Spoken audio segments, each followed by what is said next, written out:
ইয়া ফাত্তাহু 21 বার পাঠ করে ফু দিলে কি হয়? আমি আবার বলছি, ইয়া ফাত্তাহু 21 বার পাঠ করে ফু দিলে কি হয়? খুবই দামি এবং গুরুত্বপূর্ণ আমল। আমলটি আপনি শিখে রাখুন, আপনার কাজে লাগবে। এই আমলটি কখন কিভাবে করবেন, কোন নিয়মে করবেন, আমলটি করে কিভাবে উপকৃত হবেন আমি বলে দিচ্ছি।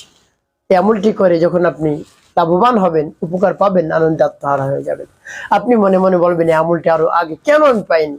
কোনো সমস্যা না, এখন পেয়ে গেছেন, আমলটি আপনি করুন। প্রিয় ভাই বোনের, আনন্দে আত্মহারা হয়ে যাবেন। আপনি একবার করে দেখুন না কি হয়। তাই বিস্তারিত জানার জন্য, আমলটি শিখে রাখার জন্য ভিডিওটি না টেনে না কেটে ধৈর্য এবং মনোযোগ সহকারে শেষ পর্যন্ত আপনি দেখতে থাকুন, তাহলে আপনি সঠিক নিয়ম আমলটি করতে পারবেন। প্রিয় ভাই বোনেরা, কিভাবে আমলটি করবেন শুরুতে আমি বলে দিচ্ছি, তারপর বলবো আমলটি করে কিভাবে উপকৃত হবে। তাহলে চলুন কিভাবে আমলটি করতে হয়। আমলটি শুরুতে আপনাকে যে কাজটি করতে হবে, উত্তমরূপে পবিত্রতা অর্জন করতে হবে। পবিত্রতা অর্জন করে পবিত্র স্থানে আপনি বসবেন।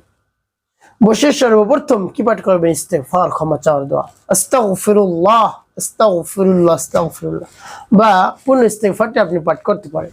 আস্তাগফিরুল্লাহ রাব্বি মিন কুল্লি যামবিন ওয়া আতুবু ইলাইহি লা হাওলা ওয়ালা কুওয়াতা ইল্লা বিল্লাহিল আলিয়্যিল আযীম। এভাবে যখন ইস্তেগফার পাঠ করা হয়ে যাবে, তারপর 3 বার দুরূদ শরীফ, সাল্লাল্লাহু আলাইহি ওয়াসাল্লাম সাল্লাল্লাহু আলাইহি ওয়াসাল্লাম সাল্লাল্লাহু আলাইহি ওয়াসাল্লাম। যখন এভাবে ইস্তেগফার দুরূদ শরীফ পাঠ করা হয়ে যাবে, তারপরে আপনি সেই দোয়াটি পাঠ করবেন। প্রিয় ভাই বোনেরা, সেই নাম বা দোয়াটি পাঠ করলে আল্লাহ রাব্বুল আলামিন খুশি হয়ে যান। আল্লাহ রাব্বুল আলামিন এমনিতেই খুশি হয়ে যান, তার নাম যদি আপনি নিতে পারেন। তো এই নামটি আপনি পাঠ করুন না, কি হয় দেখুন। আপনার উপর খুশি হয়ে আল্লাহ রাব্বুল আলামিন যা চাইবেন তাই আপনি পেয়ে যাবেন। আপনি চেয়ে দেখুন না কি হয়। প্রিয় ভাই বোনেরা, আল্লাহ রাব্বুল আলামিন বলেন, বান্দা আমার কাছে চাওয়ার সাথে সাথে তোমাকে দান করো। যত ধরনের টেনশনে থাকো, পেরেশানি, হতাশা, দুশ্চিন্তা, বিপদে আপদে, বালা মুসিবতে থাকো, অভাব অনটনে থাকো, সব আমি দূর করে দেব যদি আমার কাছে বলতে পারো সুবহানাল্লাহি বিহামদি। আল্লাহ রাব্বুল আলামিন সাথে সর্বদা বসেই থাকেন। তাকে হাজত রয়েছে, প্রয়োজন রয়েছে, ইচ্ছা রয়েছে, বাসনা রয়েছে, আমি পূরণ করে দেব। তো এই জন্য আল্লাহ রাব্বুল আলামিনের কাছে আপনি বলুন, দেখবেন সব কিছু সহজ হয়ে যাবে। তার নামের জিকির করুন, তাসবিহ পাঠ করুন, তাকে বেশি বেশি স্মরণ করুন, দেখবেন সহজ করে দেবে আল্লাহ রাব্বুল আলামিন।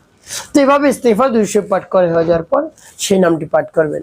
নামটি যখন পাঠ করে আল্লাহ রাব্বুল আলামিনকে বলবেন, আল্লাহ আমার আমলকে, সময়কে কবুল করুন এবং আমার সমস্যার সমাধান করে দিন। এভাবে বলে নাম পাঠ করবেন।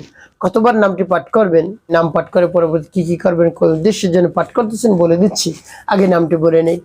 বিসমিল্লাহির রহমানির রহিম। ইয়া ফাত্তাহু ইয়া আল্লাহ, ইয়া ফাত্তাহু ইয়া আল্লাহ, ইয়া ফাত্তাহু ইয়া আল্লাহ, ইয়া ফাত্তাহু ইয়া আল্লাহ, ইয়া ফাত্তাহু ইয়া আল্লাহ। এভাবে যখন পাঠ করা হয়ে যাবে একটি ফুল, তারপর আপনি আবার পাঠ করবেন, ইয়া ফাত্তাহু ইয়া আল্লাহ, ইয়া ফাত্তাহু ইয়া আল্লাহ, ইয়া ফাত্তাহু ইয়া আল্লাহ, ইয়া ফাত্তাহু ইয়া আল্লাহ, ইয়া ফাত্তাহু ইয়া আল্লাহ। এভাবে পাঠ করার সময় তারপর আপনি মনে দরদ নিয়ে আবার পাঠ করবেন, ইয়া ফাত্তাহু ইয়া আল্লাহ, ইয়া ফাত্তাহু ইয়া আল্লাহ, ইয়া ফাত্তাহু ইয়া আল্লাহ, ইয়া ফাত্তাহু ইয়া আল্লাহ, ইয়া ফাত্তাহু ইয়া আল্লাহ। এভাবে পাঠ করার শেষ আবার প্রিয় ভাই বোন, এভাবে 21 বার পাঠ করবেন, 3টি ফু দিবেন।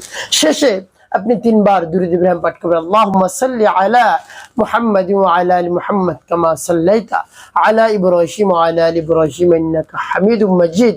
আল্লাহুম্মা বারিক আলা মুহাম্মাদ ওয়া আলা আলি মুহাম্মাদ কামা বারাকতা আলা ইব্রাহিম ওয়া আলা আলি ইব্রাহিম ইন্নাকা হামিদুম মাজিদ। ওয়া সাল্লি আলা মুহাম্মাদ ওয়া আলা আলি মুহাম্মাদ কামা সাল্লাইতা আলা ইব্রাহিম ওয়া আলা আলি ইব্রাহিম ইন্নাকা হামিদুম মাজিদ।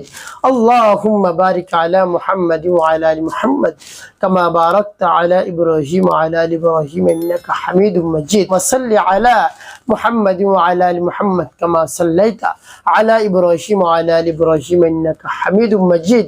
আল্লাহুম্মা বারিক আলা মুহাম্মাদ ওয়া আলা আলি মুহাম্মাদ কামা বারাকতা আলা ইব্রাহিম ওয়া আলা আলি ইব্রাহিম ইন্নাকা হামিদুম মাজিদ। ওয়া সাল্লি আলা মুহাম্মাদ ওয়া আলা আলি মুহাম্মাদ কামা সাল্লাইতা আলা ইব্রাহিম ওয়া আলা আলি ইব্রাহিম ইন্নাকা হামিদুম মাজিদ। আল্লাহুম্মা আল্লাহুম্মা বারিক আলা মুহাম্মাদ ওয়া আলা আলি মুহাম্মাদ কামা বারাকতা আলা ইব্রাহিম ওয়া আলা আলি ইব্রাহিম ইন্নাকা হামিদুম মাজিদ। এভাবে যখন পাঠ করে হয়ে যাবে দুটি ফু দিবেন। যে ভাই আপনার আমলটি করা শেষ, কোন উদ্দেশ্যের জন্য আপনি আমলটি করলেন শুরুতে বলবো, তারপরে বলবো কি করবেন পরবর্তীতে। প্রিয় ভাই বোনেরা, আপনি যদি একজন যুবক বা যুবতী হয়ে থাকেন, আপনার বিবাহ শাদী হচ্ছে না, বয়স পেরিয়ে যাচ্ছে, আপনি দুশ্চিন্তার মধ্যে পড়ে গিয়েছেন যে কি করব, এভাবে বয়স তো পেরিয়ে যাচ্ছে, তো আর দুশ্চিন্তা হতাশার কোনো দরকার নাই, কোনো কারণ নাই, আপনাকে দুশ্চিন্তার মধ্যে থাকতে হবে না। রব্বে কারিমের কাছে বলুন, এই নামটি পাঠ করে দ্রুত সময় বিবাহ শাদী হয়ে যাবে, ভালো পাত্র পাত্রী আপনি পেয়ে যাবেন। আপনি দুশ্চিন্তায় পড়ে গিয়েছেন যে আমি ভালো পাত্র পাত্রী পাবো কিনা, আপনি এভাবে রব্বে কারিমের নামটি পাঠ করুন, তাকে স্মরণ করুন, ডাকুন, তারপরে বলুন, দেখবেন দ্রুত সময় ভালো পাত্র পাত্রীর ব্যবস্থা আল্লাহ রাব্বুল আলামিন করে দেবেন ইনশাআল্লাহ। পরিপূর্ণ বিশ্বাস নিয়ে যদি করতে পারেন উপকৃত হতে পারবেন ইনশাআল্লাহ। প্রিয় ভাই বোনেরা, এভাবে আমলটি শেষ হওয়ার সাথে সাথেই রব্বে কারিমের দরবারে হাত উত্তোলন করবেন, বলবেন, হে আল্লাহ, আপনি তো হলেন আমাদের খালিক, আমাদের মালিক, আমাদের হায়াত দাতা, জীবন দাতা, রিজিক দাতা, সব কিছু আপনি দিয়ে থাকেন। তো আমার এই সমস্যা সমাধান করে দিন, দ্রুত সময় যেন আমার বিবাহ শাদী হয়ে যায়, ভালো পাত্র পাত্রী যেন আমি পেয়ে যাই, সেই ব্যবস্থা আপনি করে দিন। এভাবে যদি আল্লাহ রাব্বুল আলামিনের কাছে মন খুলে প্রাণ ভরে বিশ্বাস নিয়ে বলতে পারেন, অবশ্যই কাজ হবে ইনশাআল্লাহ। একটি কাজ করতে হবে, ৫ ওয়াক্ত নামাজ আপনাকে আদায় করতে হবে, পারস্পরিক খিদমতে কাজ করতে হবে, কল্যাণে কাজ করতে হবে, মিথ্যা কথা বলা যাবে না, তাহলে আপনার জীবন হবে সুখময় এবং শান্তিপূর্ণ ইনশাআল্লাহ।